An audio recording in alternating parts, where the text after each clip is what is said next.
Guys, grabe, matutulog na lang ako. Kinilig pa ako. Kanina kasi nag-comment ako dun sa isang post ni Mon Confiado. And nag-react siya. Nag-comment siya. Minention niya ang name ko. Mon Confiado kasi is one of the best character actor na talaga namang iniidolo ko. And dun sa post niya, ini-endorse niya na panoorin natin ang Lilim. Available already on Netflix. So, subsequently, kakapanood ko lang kasi nung Arisaka kung saan kasali siya doon. After Arisaka, pinanood ko kaagad yung Lilim. And hindi ko alam na kasali siya doon sa Lilim. So, gulat na gulat ako nung nandun siya. And guess what? Talagang nabigyan niya ng additional color yung movie. And if not for him, I think, hindi ko... Okay naman yung Lilim, pero buti na lang talaga nandun si Sir Mon Confiado. Kasi kung hindi ko siya marirate ng super okay eh. Kasi may downfall sa dulo.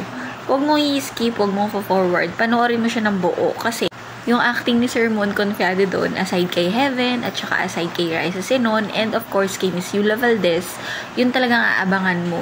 Sobrang iksi lang nung pinakita doon ni Sir Mon, pero talagang tatatak sa'yo. Upload ko yung hiwalay na movie review about Lilim. But for now, guys, kinikilig lang talaga ako kay Sir Mon. Pero disclaimer lang ha, talagang feeling ko naman lahat na nagko-comment sa mga post niya, tinatry niyang replyan isa-isa. But his comment tonight made my night.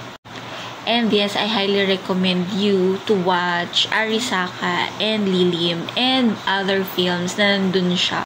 I never know or no one would ever know bakit siya nagstay as one of the character actors in the Philippines and hindi siya nag-proceed talaga sa pagiging lead actor. But I believe yun talaga yung purpose ni Sir Mon Confiado, to be one or rather to be the best character actor in the Philippines. Tell me a movie na hindi ganun kaganda yung storya pero nandun siya. Tapos, sobrang ganda na bigla nung film, nung story, nung plot, nung twist. Kasi nandun siya. Wala lang, shinare ko lang happiness ko tonight.